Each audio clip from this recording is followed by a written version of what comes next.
En esta ocasión quisiéramos señalar que cuando se pone a circular un libro es como cuando nace un príncipe. 9 meses de gestación, y Ángel Moreta y Juan Francisco Viloria se tomaron más de 2 años trabajando en una obra que hoy, gracias a Dios, da a luz, y qué bueno que así sea. Quisiera hablar algunas cosas de la obra y algunas cosas de los autores, por muchísimas razones, pero de la obra va a hablar el maestro Rafael Morla, y de los autores va a hablar Fran Acosta. Entonces yo me voy a limitar a presentar al maestro Rafael Morla, quien tendrá la honrosa presentación de la obra. De Rafael Morla le vamos a decir que es licenciado en Filosofía por la Universidad Autónoma de Santo Domingo, que también hizo una maestría en Metodología de la Investigación Científica en esta universidad. Es doctor en Filosofía, fue 2 veces director de la escuela, fue decano de nuestra facultad, fue director de OPAC, pero todo eso es lo que él fue. Y ahora es el que me va a sustituir a mí en este momento para hacer la presentación de la obra. Con ustedes entonces el maestro Rafael Morla.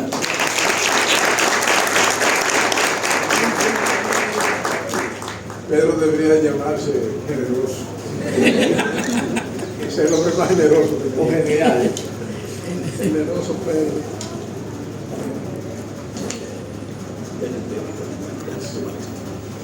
Buenas noches, distinguidas autoridades de la Universidad Autónoma de Santo Domingo. Mucho cariño, mucho aprecio para ustedes. Autores del libro que ponemos en circulación en esta noche. Colegas, profesores, respetados y queridos, muy queridos estudiantes, hacia lo que está dirigida esta noche.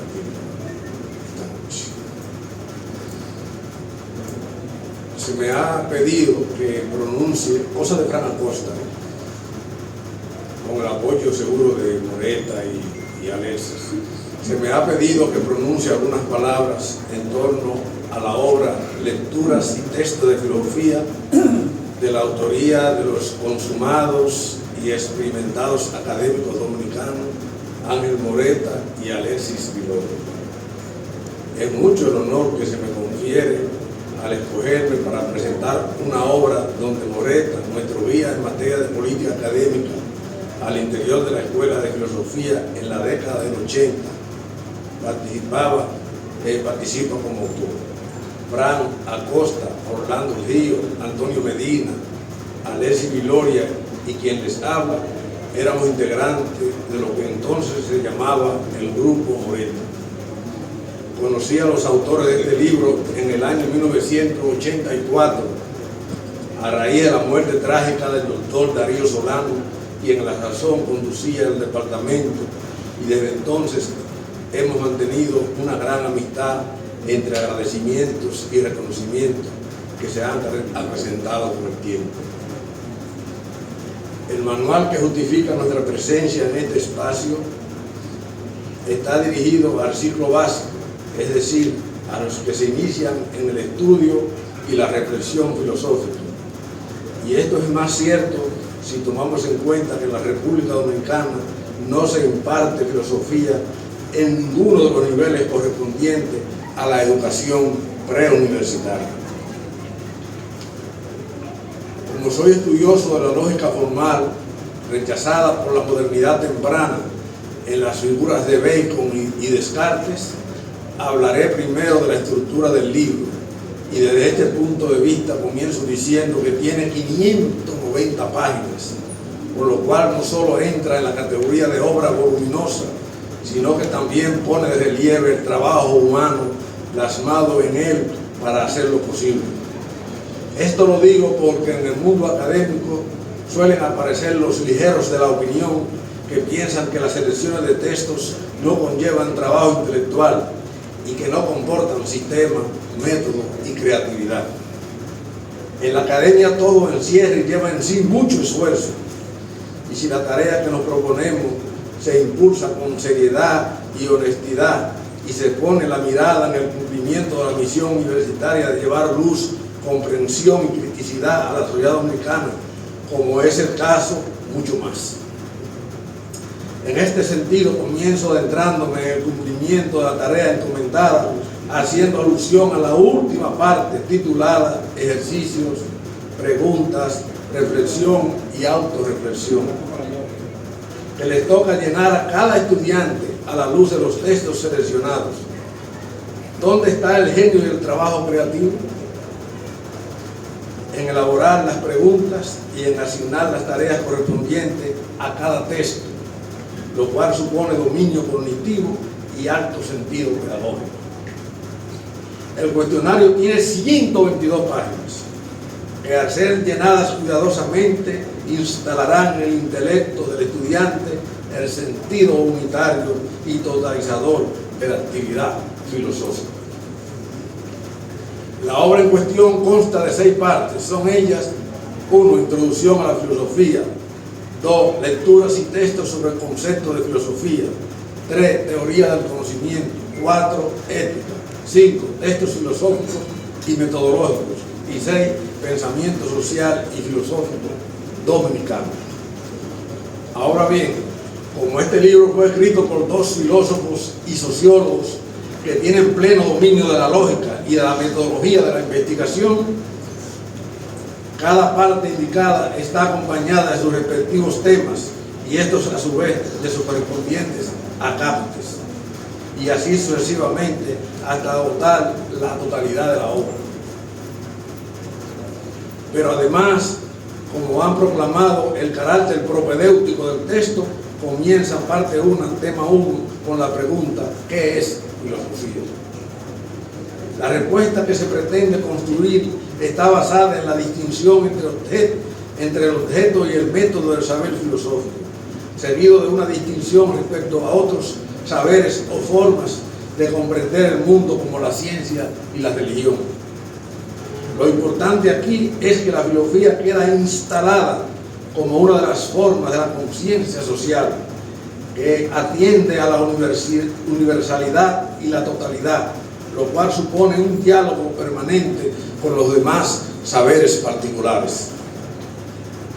Un elemento capital que subyace en la preocupación de los autores de esta obra es que los saberes están en conexión con la naturaleza y con la sociedad, y que ambas expresiones del ser se rigen por leyes que deben ser conocidas para construir un conocimiento lo más objetivo posible. Esto es congruente con la visión materialista que orienta la obra. Más adelante distinguen entre naturaleza, sociedad humana y pensamiento, estableciendo no solo sus conexiones, también sus diferencias cualitativas. De ahí se desprenden las diferentes formas de existencia del mundo objetivo, así como sus respectivas leyes, que son estudiadas y presentadas por ellos en el material. Otro punto importante es el de las categorías, que claro, con esa categoría fue la primera vez que yo me formé también en el estudio de esas categorías que ya ellos habían desarrollado, sobre todo Lusitania y Moreta en su momento. Yo me formé en el conocimiento de las categorías y de ahí partí a buscar las categorías en los textos clásicos de la filosofía. Estudiando esa categoría de materialismo dialéctico, fui a buscar el manejo de la categoría que hacía Descartes, que hacía Bacon, pues entonces yo veía esa categoría como la categoría del materialismo dialéctico, pero yo trataba de hacer eso universal, buscando las categorías universales de la filosofía. Lo tomé como punto de partida de este texto. Estamos formados indiscutiblemente a partir de ahí. Otro punto importante es de las categorías que definen como conceptos muy generales que reflejan las características del ser. Luego estudian y exponen diversos pares categoriales, como son fenómenos, esencia, causa, efecto, posibilidad, realidad, lógico, histórico, contenido y forma. ¿Por qué? Porque esta visión parte de la idea de que las categorías son expresiones de la realidad. son expresiones intelectuales del ser. Y la categoría tiene un carácter histórico. Las categorías se relacionan una con la otra, se implican mutuamente, y por eso están estudiadas en pares categoriales. Ahí está plasmada la visión marxista propia del materialismo dialéctico. Ustedes saben que la dialéctica fundamentalmente en su desarrollo pleno es la dialéctica hegeliana y la dialéctica de Marx, que son los puntos culminantes del desarrollo dialéctico y que tiene su antecedente, por supuesto, en la dialéctica griega. Heráclito, el mismo Platón que la presenta en la República, etc. ¿Cómo queda el papel de la filosofía a la luz del texto? En el entendido de que la filosofía forma parte de la esfera ideológica de la sociedad, participa de las luchas de clases y está condicionada por el desarrollo económico y social. Ella eventualmente está llamada a cumplir, cito, la función de orientar la práctica política del porvenir. Es decir, es el criterio de la filosofía como praxis, como transformación. Ellos se hacen eco de la expresión de Marx contenida en las llamadas tesis de Feuerbach. Una tesis terrible y lapidaria para los filósofos que se habían dedicado simple y llanamente a interpretar el mundo. Hasta ahora, dice Marx, los filósofos no han hecho más que interpretar el mundo, pero de lo que se trata es de transformarlo. Ese espíritu está recogido en el texto.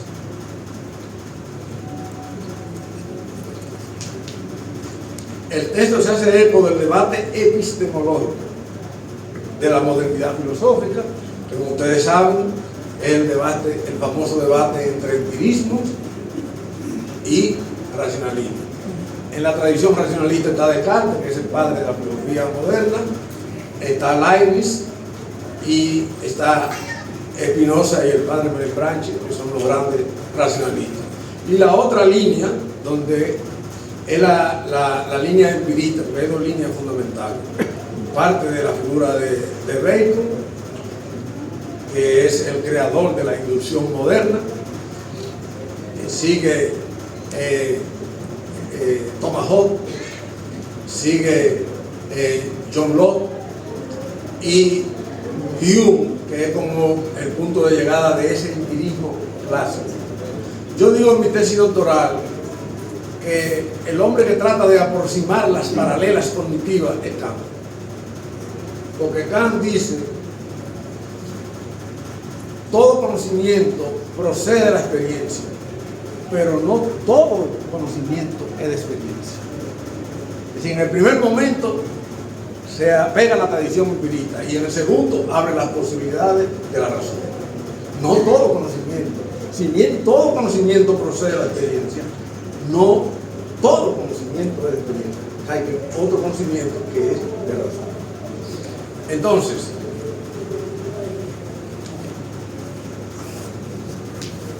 en la sexta parte, la última del texto, la dedican al pensamiento social y filosófico dominicano, y aquí trabajan a López de Medrano, trabajan la filosofía política de Juan Pablo Duarte, a Juan Francisco Sánchez, a Antonio Sánchez Valverde, a Pedro Francisco Bonó, a Andrés Avelino, y por supuesto realizan el pensamiento de Eugenio María de Hostos, que yo defiendo como fundamentalmente, junto con el que escribió el primer libro dominicano en el 1814, Andrés López de Medrano, como los máximos representantes de la ilustración en nuestro país. Andrés López de Medrano y Eugenio María de Hostos, que aunque aquí en la tradición dominicana se habla sobre todo de que es un positivista, realmente en Hostos había tanto de positivismo como de krausismo, como de ilustración. Porque el sentido crítico, transformador y revolucionario del pensamiento ostosiano viene dado por la carga de ilustración que hay en su pensamiento.